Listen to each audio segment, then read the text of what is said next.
Hi, today we're going to learn about random. First, let's type in random, r equals new random, system.out.println, r.next int. Let's run this program. Here you can see a random number and another one. What random does is random generates a random value. If you put 10 here, random will generate a random number between 0 to 10.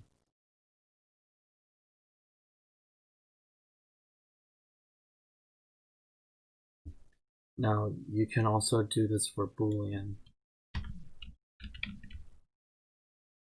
This will generate a true or false value.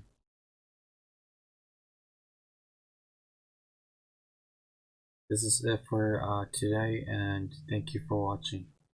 Remember to like and subscribe for more videos.